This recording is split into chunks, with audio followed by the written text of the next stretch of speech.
Topic ਅੱਜ ਦਾ relation ਬਾਰੇ ਅਸੀਂ +1 ਦੇ ਵਿੱਚ ਥੋੜ੍ਹਾ ਸਟੱਡੀ ਕੀਤਾ ਸੀਗਾ ਅਤੇ ਆਓ ਆਪਾਂ ਉਸੇ ਚੀਜ਼ ਨੂੰ ਰੀਕਾਲ ਕਰ ਲਈਏ, ਰਿਵਾਈਜ਼ ਕਰ ਲਈਏ। ਉਹਦੇ 'ਚ ਅਸੀਂ ਪਹਿਲੀ ਚੀਜ਼ ਪੜ੍ਹੀ ਸੀ ਕਾਰਟੇਜ਼ੀਅਨ ਪ੍ਰੋਡਕਟ ਆਫ ਸੈਟਸ। ਇਹ ਕੀ ਹੁੰਦਾ?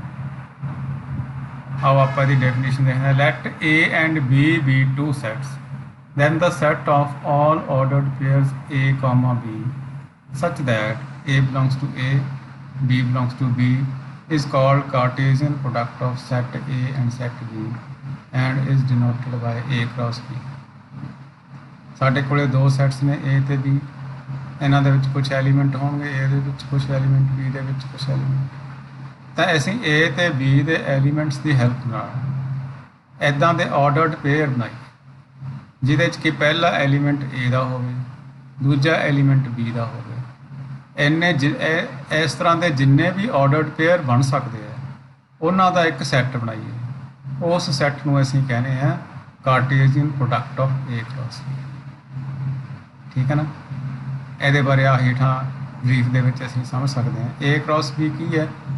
A, B ਆਰਡਰਡ ਪੇਅਰ ਹੈ ਜਿਹਦੇ ਵਿੱਚ ਪਹਿਲਾ ਐਲੀਮੈਂਟ A ਹੈ ਜਿਹੜਾ ਉਹ A ਦਾ ਐਲੀਮੈਂਟ ਹੈ, ਜਿਹੜਾ ਦੂਸਰਾ ਐਲੀਮੈਂਟ ਹੈ ਉਹ B ਦਾ ਹੈ। ਯਾਨੀ ਜੇ ਇੱਥੇ A ਪਹਿਲਾ ਹੈ ਤਾਂ ਪਹਿਲਾ ਐਲੀਮੈਂਟ ਇਹਦੇ ਵਿੱਚ A ਹੋਏਗਾ, ਦੂਸਰਾ ਐਲੀਮੈਂਟ B ਹੋਏਗਾ। ਤਾਂ ਇੱਦਾਂ ਦੇ ਆਰਡਰਡ ਪੇਅਰ ਅਸੀਂ ਬਹੁਤ ਸਾਰੇ ਬਣਾ ਸਕਦੇ ਹਾਂ ਦੋਵਾਂ ਸੈਟਸ ਦੇ ਵਿੱਚੋਂ ਐਲੀਮੈਂਟਸ ਨੂੰ ਮਿਲਾ ਕੇ। ਤਾਂ ਉਹ ਸਾਰਿਆਂ ਦਾ ਜਿਹੜਾ ਸੈੱਟ ਬਣੇਗਾ ਉਹਨੂੰ ਅਸੀਂ A cross B ਕਹਾਂਗੇ। ਇਸੇ ਤਰ੍ਹਾਂ B cross A ਕੀ ਹੋਏਗਾ? ਇਹ 'ਚ ਹੁਣ ਪਹਿਲਾ ਐਲੀਮੈਂਟ ਅਸੀਂ B ਦਾ ਲਿਖਾਂਗੇ, ਫਿਰ ਦੂਸਰਾ ਐਲੀਮੈਂਟ A ਦਾ ਲਿਖਾਂਗੇ। ਤਾਂ B belongs to B, A belongs to B। ਠੀਕ ਹੈ? ਇਹ ਤਾਂ ਹੋ ਗਿਆ ਜੀ। ਹੁਣ A cross B equals to empty set ਹੋ ਸਕਦਾ। ਕਦੋਂ ਹੋਏਗਾ ਐਮਪਟੀ ਸੈੱਟ? ਜੇ A equals to phi ਹੈ ਜਾਂ B equals to phi ਹੈ, ਯਾਨੀ ਜਾਂ A ਐਮਪਟੀ ਸੈੱਟ ਹੈ ਜਾਂ B ਐਮਪਟੀ ਸੈੱਟ ਹੈ। ਦੋਹਾਂ 'ਚੋਂ ਜੇ ਇੱਕ ਐਮਪਟੀ ਹੈ ਤਾਂ ਉਹਦੇ ਪੇਅਰ ਕਿਵੇਂ ਬਣਨਗੇ? ਪਹਿਲਾਂ ਮੰਨ ਲਓ A ਸੈੱਟ ਐਮਪਟੀ ਹੈ, 'ਚ ਕੋਈ ਐਲੀਮੈਂਟ ਹੀ ਨਹੀਂ ਹੁੰਦਾ ਤਾਂ ਇਹਦਾ ਇਹ 'ਚ ਜਦੋਂ ਕੋਈ ਐਲੀਮੈਂਟ ਹੀ ਹੈ ਨਹੀਂ ਤਾਂ ਉਹਦਾ ਪੇਅਰ ਕਿਵੇਂ ਬਣੇਗਾ B ਦੇ ਐਲੀਮੈਂਟਸ ਨਾਲ? ਇਸ ਕਰਕੇ ਉੱਥੇ ਫਿਰ A cross B ਹੈ ਜਿਹੜਾ ਉਹ ਇਕੁਅਲਸ ਟੂ phi ਹੋ ਜਾਏਗਾ, ਐਮਪਟੀ ਸੈੱਟ ਹੋ ਜਾਏਗਾ। ਜੇ A ਦੇ ਵਿੱਚ M ਐਲੀਮੈਂਟ ਹੋਣ, B ਦੇ ਵਿੱਚ N ਐਲੀਮੈਂਟ ਹੋਣ ਤਾਂ A cross B ਦੇ ਵਿੱਚ MN ਐਲੀਮੈਂਟਸ ਯਾਨੀ M into N ਐਲੀਮੈਂਟਸ। ਠੀਕ ਹੈ ਨਾ? ਆਪਾਂ ਇਹਦੀ ਇਲਸਟ੍ਰੇਸ਼ਨ ਬਣਾਈ ਹੋਈ ਹੈ, ਇੱਕ ਐਗਜ਼ਾਮਪਲ ਦਿੱਤੀ ਹੋਈ ਤੁਹਾਨੂੰ। A ਲੈ ਲਿਆ ਅਸੀਂ 1 2 3, B ਲੈ ਲਿਆ XY। ਠੀਕ ਹੈ ਨਾ? ਇੱਥੇ ਆਪਾਂ ਲਿਖ ਲੈਂਦੇ, ਬਣਾ ਲੈਂਦੇ। ਦੇਖੋ A ਹੈ ਸਾਡੇ ਕੋਲੇ ਸੈੱਟ A, ਇਹਦੇ ਐਲੀਮੈਂਟਸ ਨੇ 1 2 ਤੇ 3 ਤੇ B ਦੇ ਐਲੀਮੈਂਟਸ ਨੇ X ਤੇ Y। ਹੁਣ A ਦੇ ਐਲੀਮੈਂਟਸ ਨਾਲ B ਦੇ ਐਲੀਮੈਂਟਸ ਦਾ ਪੇਅਰ ਬਣਾਉਣਾ ਸ਼ੁਰੂ ਕਰੀਏ, ਜੋਟਾ ਜਿਹਨੂੰ ਅਸੀਂ ਕਹਿੰਦੇ। 1 ਦਾ X ਨਾਲ ਪੇਅਰ, 1 ਦਾ Y ਨਾਲ ਪੇਅਰ। ਆਹ ਦੇਖੋ 1 ਦਾ X, 1 Y। ਫਿਰ ਇਸੇ ਤਰ੍ਹਾਂ 2 ਦੇ ਪੇਅਰ ਬਣਾਉਣੇ ਸ਼ੁਰੂ ਕਰੀਏ। 2 ਦਾ X ਨਾਲ ਪੇਅਰ, 2 ਦਾ Y ਨਾਲ ਪੇਅਰ। ਫਿਰ 3 ਦਾ X ਨਾਲ ਪੇਅਰ, 3 ਦਾ Y ਨਾਲ ਪੇਅਰ।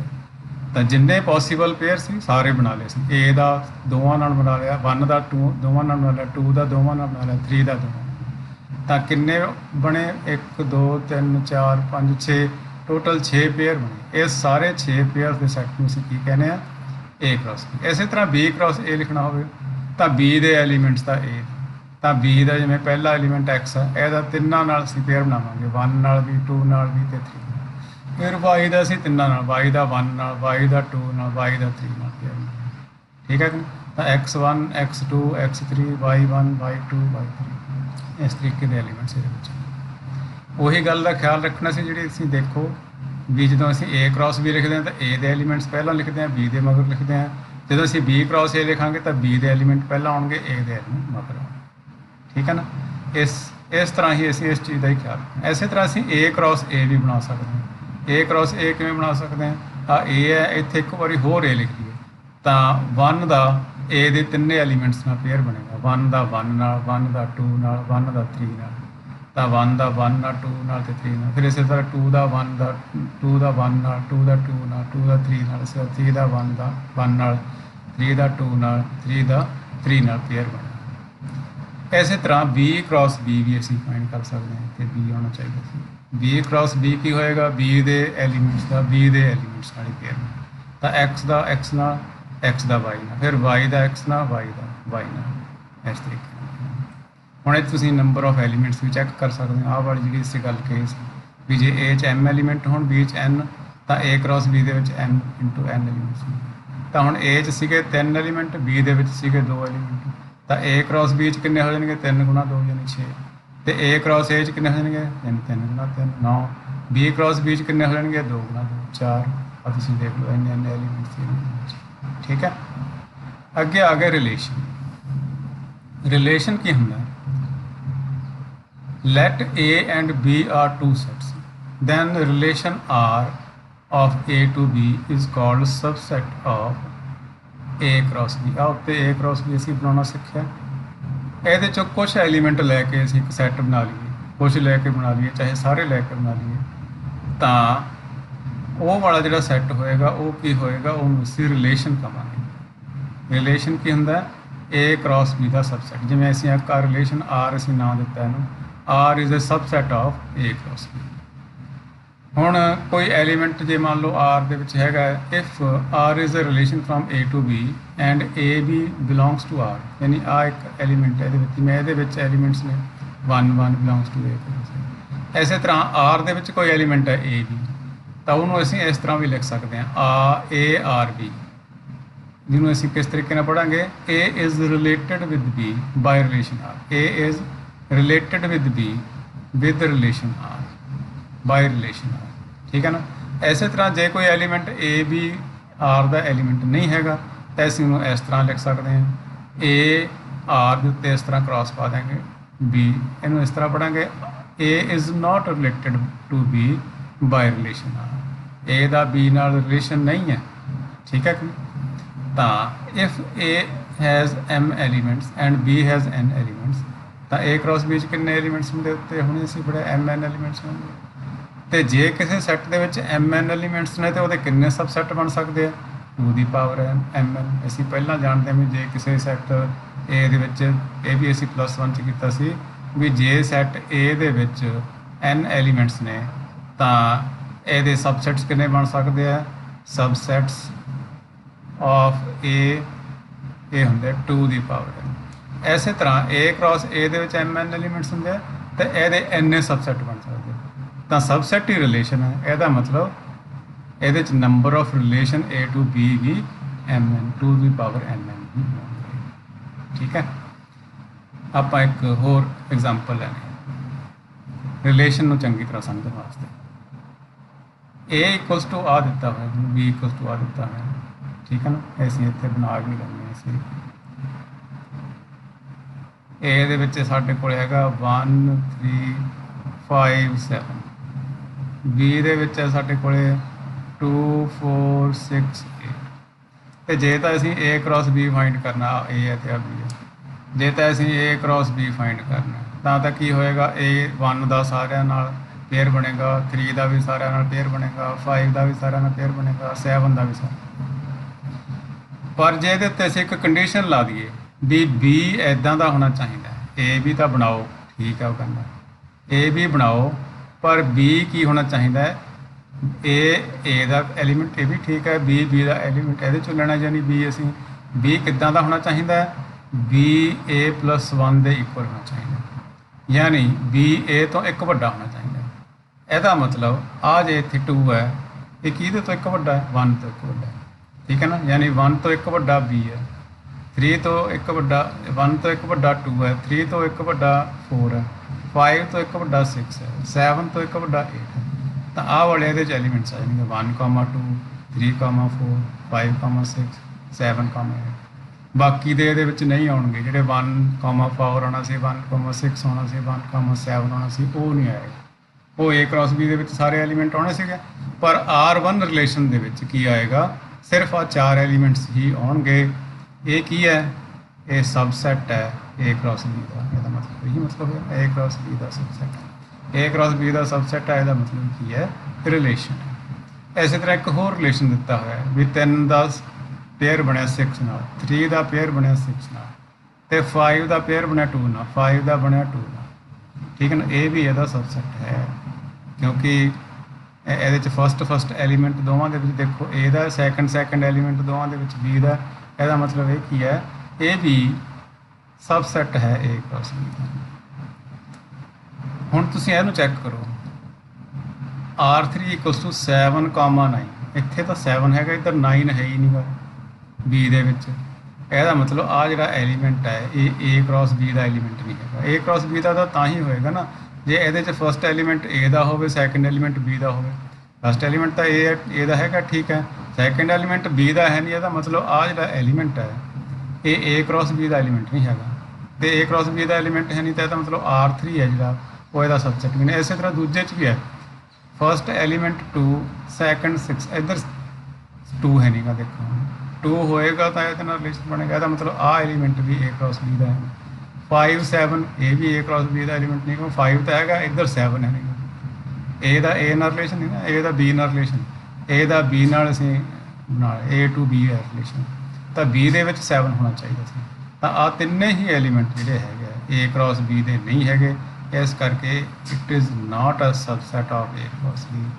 ਇਹਦਾ ਮਤਲਬ ਇਹ ਰਿਲੇਸ਼ਨ ਨਹੀਂ ਹੈਗਾ A to B। ਰਿਲੇਸ਼ਨ ਤਾਂ ਹੈਗਾ ਬਟ A to B ਨਹੀਂ ਹੈਗਾ, A ਤੋਂ B ਵੱਲ ਰਿਲੇਸ਼ਨ ਨਹੀਂ ਹੈਗਾ, ਠੀਕ ਹੈ।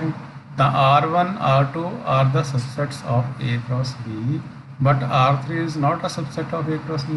Therefore, R1, R2 are relations from A to B, but R3 is not a relation from A to B. R3 ਜਿਹੜਾ A to B relation ਨਹੀਂ ਹੈ, ਠੀਕ ਹੈ ਨਾ। ਤਾਂ relation the definition I think clear ਹੋ ਗਈ ਹੋਏਗੀ ਤੁਹਾਨੂੰ। ਅੱਗੇ ਆ ਗਏ ਇਹਦੀ ਅਸੀਂ ਰੇਂਜ, ਡੋਮੇਨ ਅਸੀਂ ਕਿਤੇ ਸੀਗੇ, ਡੋਮੇਨ, ਕੋ ਡੋਮੇਨ ਤੇ ਰੇਂਜ। ਡੋਮੇਨ ਕੀ ਹੁੰਦਾ ਹੈ? Let R be a relation from set A to B, then the set of all first components of coordinates of ordered pairs belonging to R is called domain of R. ਹੁਣ ਜਿਹੜੇ ਆ ਅਸੀਂ elements ਲਿਖੇ ਹੋਏ ਆ R ਦੇ, ਇਹਦੇ 'ਚ ਜਿਹੜੇ ਫਸਟ ਐਲੀਮੈਂਟਸ ਦਾ ਸੈੱਟ ਬਣੇਗਾ ਉਹਨਾਂ ਨੂੰ ਅਸੀਂ ਡੋਮੇਨ ਕਹਾਂਗੇ। ਜਾਣੀ 3 ਦਾ ਰਿਲੇਸ਼ਨ ਹੈ 6 ਨਾਲ, 5 ਦਾ ਰਿਲੇਸ਼ਨ ਹੈ 2 ਨਾਲ। ਜਾਣੀ ਇਹ ਕਿਹਦੇ ਚੋਂ ਲਿਆਇਆ ਗਿਆ ਐਲੀਮੈਂਟ? ਫਸਟ A ਦੇ ਉਹ ਐਲੀਮੈਂਟ ਅਸੀਂ ਲੈਣੇ ਆ ਜਿਨ੍ਹਾਂ ਦਾ ਰਿਲੇਸ਼ਨ ਕਿਸੇ ਨਾਲ ਬਣਿਆ। ਜਿਵੇਂ 3 ਦਾ 6 ਨਾਲ ਬਣਿਆ, 5 ਦਾ 2 ਨਾਲ ਬਣਿਆ, 3 ਦਾ 6 ਨਾਲ ਬਣਿਆ, 5 ਦਾ 2 ਨਾਲ ਬਣਿਆ, 1 ਦਾ ਕਿਸੇ ਨਾਲ ਨਹੀਂ ਬਣਿਆ, 7 ਦਾ ਕਿਸੇ ਨਾਲ ਨਹੀਂ ਬਣਿਆ।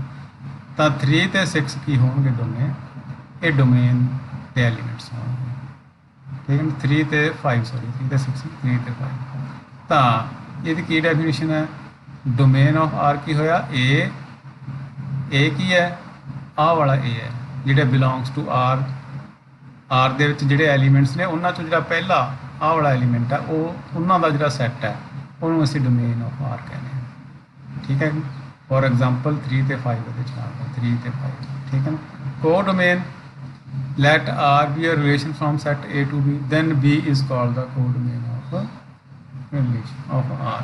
ਤਾਂ ਜਿਹੜਾ ਪੂਰਾ B ਸੈੱਟ ਹੈ, ਜਿਵੇਂ ਮੰਨ ਲਓ ਇਹਦੇ 'ਚ ਅਸੀਂ ਆਹ ਰਿਲੇਸ਼ਨ ਬਣਾਇਆ ਸੀ A to B, ਤਾਂ ਪੂਰਾ B ਸੈੱਟ ਹੈ ਜਿਹੜਾ ਇਹ ਕੋਡੋਮੇਨ ਹੈ, ਠੀਕ ਹੈ।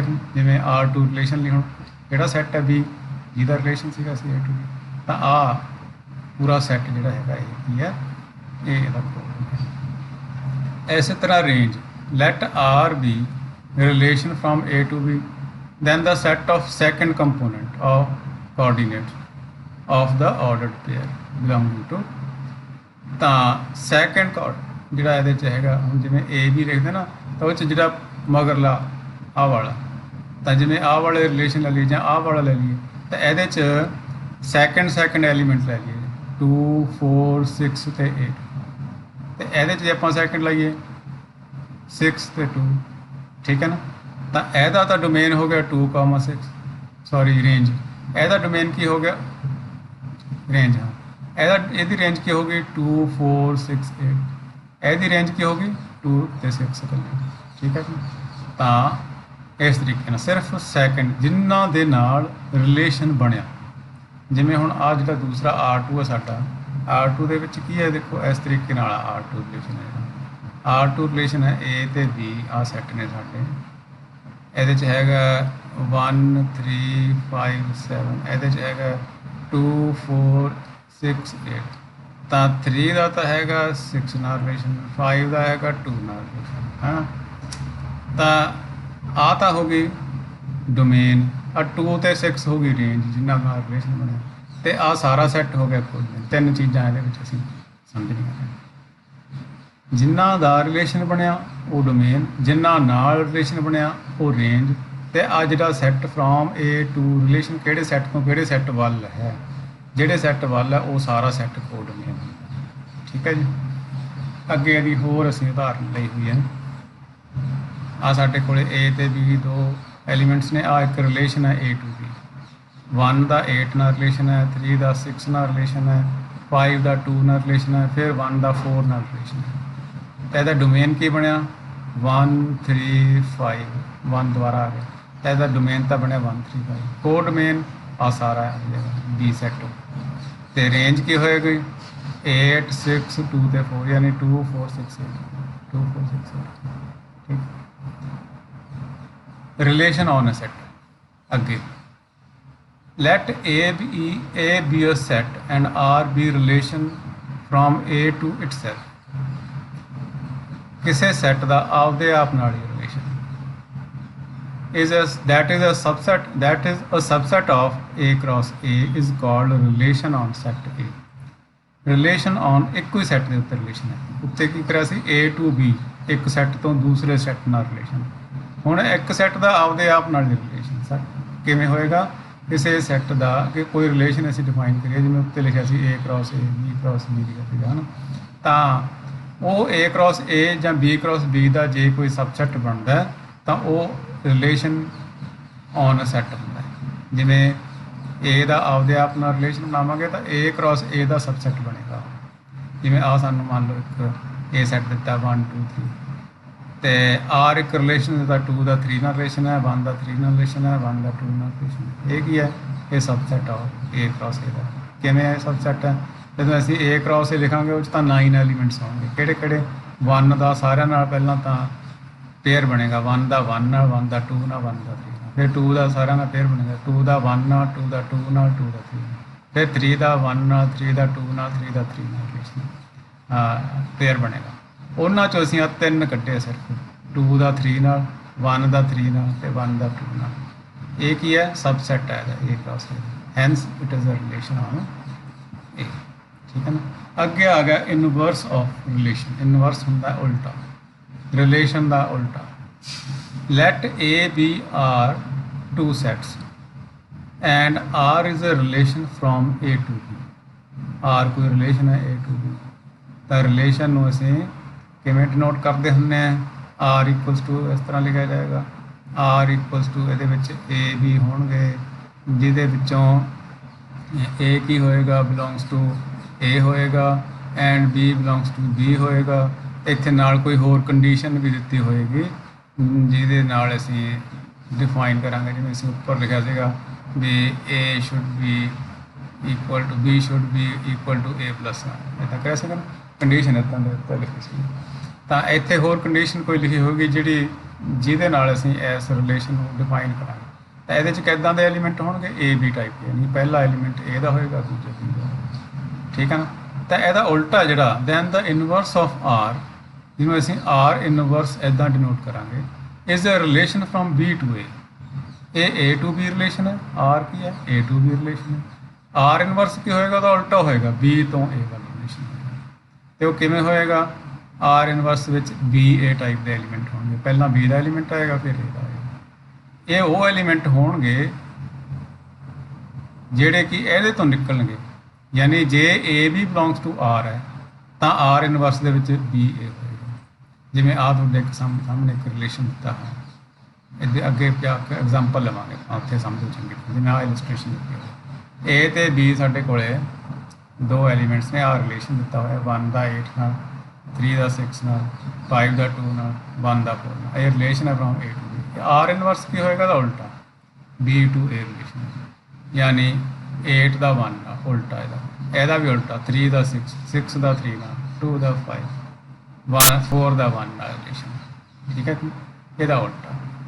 ਤਾਂ ਇਹ ਕੀ ਹੋਏਗਾ, R ਇਨਵਰਸ ਇਹਦਾ ਉਲਟਾ। ਦੇਖੋ ਹੁਣ ਇਹ 'ਚ ਕੀ ਖਾਸ ਗੱਲ ਹੈ, ਦੇਖੋ ਇਹਦੀ ਜਿਹੜੀ ਡੋਮੇਨ ਸੀਗੀ 1 3 5 ਉਹ ਹੁਣ ਕੀ ਬਣ ਗਈ ਆਰ ਇਨਵਰਸ ਦੀ ਰੇਂਜ ਬਣ ਗਈ ਸੀ, ਕਿਉਂਕਿ ਉਲਟ ਗਿਆ ਨਾ ਸਾਰਾ ਕੁਝ। ਫਸਟ ਐਲੀਮੈਂਟ ਸੈਕਿੰਡ ਹੋ ਗਿਆ, ਸੈਕਿੰਡ ਫਸਟ ਹੋ ਗਿਆ। ਫਸਟ ਐਲੀਮੈਂਟ ਦਾ ਜਿਹੜਾ ਸੈੱਟ ਹੁੰਦਾ ਉਹ ਡੋਮੇਨ ਹੁੰਦਾ, ਸੈਕਿੰਡ ਸੈੱਟ ਦਾ ਸੈਕਿੰਡ ਐਲੀਮੈਂਟ ਦਾ ਜਿਹੜਾ ਸੈੱਟ ਹੁੰਦਾ ਉਹ ਰੇਂਜ ਹੁੰਦੀ ਹੈ। ਤਾਂ ਜਿਹੜੀ ਆਰ ਦੀ ਰੇਂਜ ਸੀ ਉਹ ਤਾਂ ਆਰ ਇਨਵਰਸ ਦੀ ਡੋਮੇਨ ਬਣ ਜੂਗੀ, ਅਤੇ ਜਿਹੜੀ ਆਰ ਇਨਵਰਸ ਦੀ ਡੋਮੇਨ ਆਰ ਦੀ ਜਿਹੜੀ ਡੋਮੇਨ ਹੈ ਉਹ ਆਰ ਇਨਵਰਸ ਦੀ ਰੇਂਜ ਬਣ ਜੂਗੀ। ਉਲਟਾ ਹੋਊਗਾ। ਮੈਂ ਇੱਥੇ ਤੁਹਾਨੂੰ ਨਜ਼ਰ ਆ ਰਿਹਾ, ਦੇਖੋ ਇਹਦਾ ਡੋਮੇਨ ਹੈ 1 3 5, ਇਹਦੀ ਰੇਂਜ ਹੈ 1 3 5, ਠੀਕ ਹੈ ਨਾ, 1 3 5 ਰੇਂਜ ਹੈ। ਇਹਦੀ ਰੇਂਜ ਹੈ 2 4 6 8, ਇਹਦੀ ਡੋਮੇਨ ਹੈ 2 4 6 8, ਨਜ਼ਰ ਆ ਰਿਹਾ ਨਾ। ਤਾਂ ਇਹ ਕੀ ਹੈ, is a relation from B to A, ਇਹਨੂੰ ਅਸੀਂ ਇਨਵਰਸ ਕਹਿੰਦੇ ਹਾਂ। ਸੋ ਅੱਜ ਦੇ ਕਲਾਸ ਦੇ ਵਿੱਚ ਆਪਾਂ ਇੰਨੇ ਡਿਸਕਸ ਕਰਾਂਗੇ, ਬਾਕੀ ਕੱਲ੍ਹ ਨੂੰ ਆਪਾਂ ਡਿਸਕਸ ਕਰਾਂਗੇ ਟਾਈਪਸ ਆਫ ਰਿਲੇਸ਼ਨਸ, ਅਤੇ ਉਹ ਡਿਟੇਲ ਦੇ ਵਿੱਚ ਆਪਾਂ ਗੱਲ ਕਰਾਂਗੇ, ਠੀਕ ਹੈ। Thank you.